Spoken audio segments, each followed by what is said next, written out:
Vamos a leer la palabra de Dios, la Biblia. Hoy, en nuestra lectura diaria de la Biblia vamos a leer en el Evangelio según Marcos. Evangelio según Marcos, capítulo 4. Otra vez comenzó Jesús a enseñar junto al mar, y se reunió alrededor de él mucha gente, tanto que entrando en una barca, se sentó en ella en el mar, y toda la gente estaba en tierra junto al mar.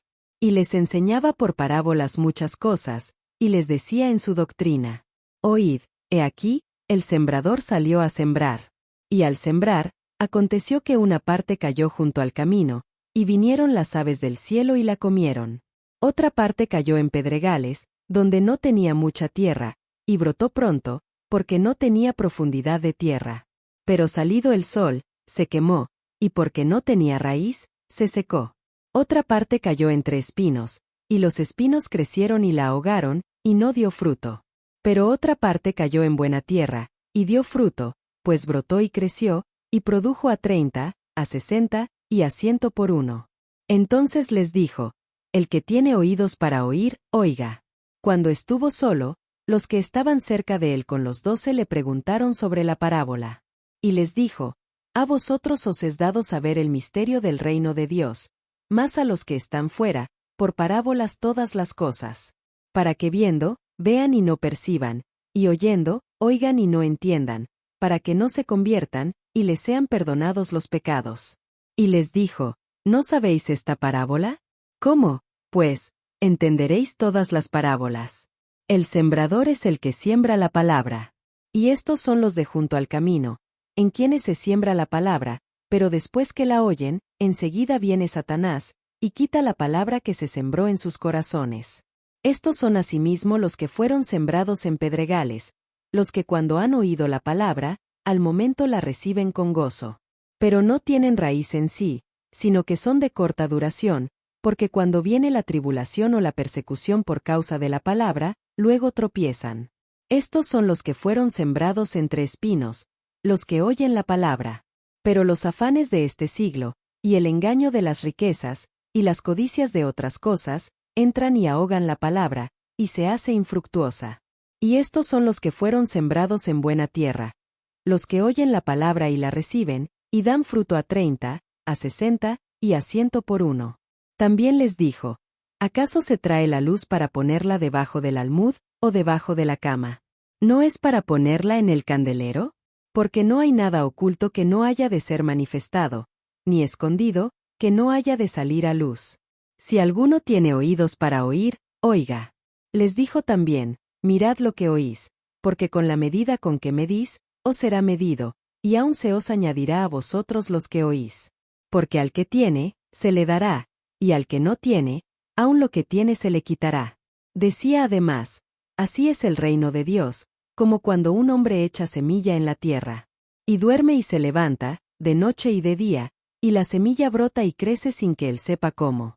Porque de suyo lleva fruto la tierra, primero hierba, luego espiga, después grano lleno en la espiga.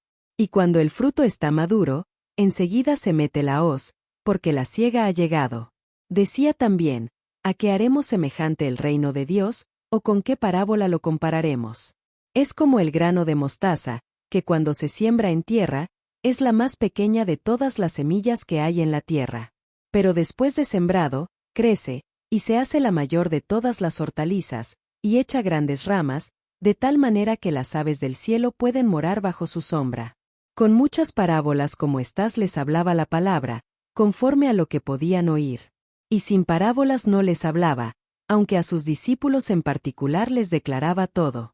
Aquel día, cuando llegó la noche, les dijo: Pasemos al otro lado. Y despidiendo a la multitud, le tomaron como estaba, en la barca, y había también con él otras barcas. Pero se levantó una gran tempestad de viento, y echaba las olas en la barca, de tal manera que ya se anegaba. Y él estaba en la popa, durmiendo sobre un cabezal, y le despertaron, y le dijeron: Maestro, ¿no tienes cuidado que perecemos? Y levantándose, reprendió al viento, y dijo al mar: Calla, enmudece. Y cesó el viento, y se hizo grande bonanza. Y les dijo: ¿Por qué estáis así amedrentados? ¿Cómo no tenéis fe? Entonces temieron con gran temor, y se decían el uno al otro: ¿Quién es este, que aun el viento y el mar le obedecen? Marcos capítulo 5. Vinieron al otro lado del mar, a la región de los Gadarenos. Y cuando salió él de la barca, enseguida vino a su encuentro de los sepulcros un hombre con un espíritu inmundo, que tenía su morada en los sepulcros, y nadie podía atarle, ni aun con cadenas. Porque muchas veces había sido atado con grillos y cadenas, mas las cadenas habían sido hechas pedazos por él, y desmenuzados los grillos, y nadie le podía dominar. Y siempre de día y de noche, andaba dando voces en los montes y en los sepulcros, e hiriéndose con piedras. Cuando vio, pues, a Jesús de lejos, corrió y se arrodilló ante él. Y clamando a gran voz, dijo: ¿Qué tienes conmigo, Jesús, Hijo del Dios Altísimo? Te conjuro por Dios que no me atormentes. Porque le decía: Sal de este hombre, espíritu inmundo. Y le preguntó: ¿Cómo te llamas? Y respondió diciendo: Legión me llamo, porque somos muchos. Y le rogaba mucho que no los enviase fuera de aquella región. Estaba allí cerca del monte un gran hato de cerdos paciendo. Y le rogaron todos los demonios, diciendo: Envíanos a los cerdos para que entremos en ellos. Y luego Jesús les dio permiso. Y saliendo aquellos espíritus inmundos, entraron en los cerdos, los cuales eran como 2000, y el hato se precipitó en el mar por un despeñadero, y en el mar se ahogaron. Y los que apacentaban los cerdos huyeron, y dieron aviso en la ciudad y en los campos. Y salieron a ver qué era aquello que había sucedido. Vienen a Jesús, y ven al que había sido atormentado del demonio, y que había tenido la legión sentado, vestido y en su juicio cabal, y tuvieron miedo.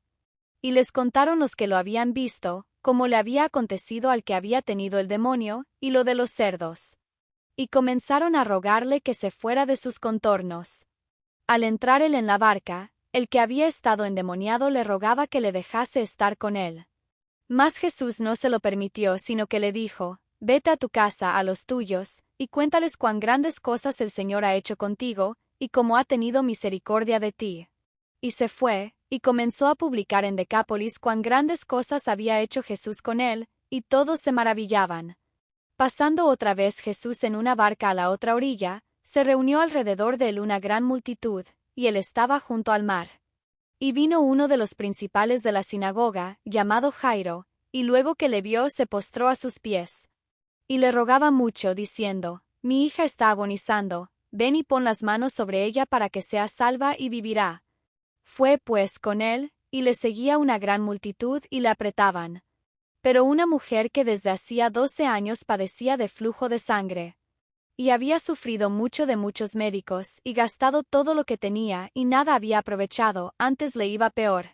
Cuando oyó hablar de Jesús, vino por detrás entre la multitud, y tocó su manto.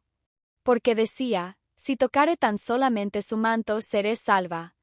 Y enseguida la fuente de su sangre se secó, y sintió en el cuerpo que estaba sana de aquel azote.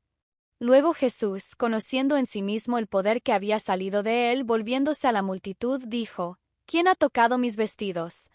Sus discípulos le dijeron: ¿Ves que la multitud te aprieta y dices: ¿Quién me ha tocado? Pero él miraba alrededor para ver quién había hecho esto.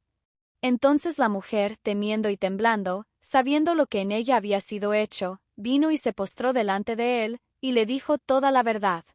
Y él le dijo: Hija, tu fe te ha hecho salva, ve en paz y queda sana de tu azote. Mientras él aún hablaba, vinieron de casa del principal de la sinagoga diciendo: Tu hija ha muerto, ¿para qué molestas más al maestro? Pero Jesús, luego que oyó lo que se decía, dijo al principal de la sinagoga: No temas, cree solamente. Y no permitió que le siguiese nadie sino Pedro, Jacobo, y Juan hermano de Jacobo. Y vino a casa del principal de la sinagoga, y vio el alboroto y a los que lloraban y lamentaban mucho. Y entrando les dijo: ¿Por qué alborotáis y lloráis? La niña no está muerta, sino duerme. Y se burlaban de él. Mas él, echando fuera a todos, tomó al padre y a la madre de la niña, y a los que estaban con él, y entró donde estaba la niña. Y tomando la mano de la niña, le dijo: Talita cumi, que traducido es: Niña, a ti te digo, levántate. Y luego la niña se levantó y andaba, pues tenía 12 años. Y se espantaron grandemente. Pero él les mandó mucho que nadie lo supiese, y dijo que se le diese de comer.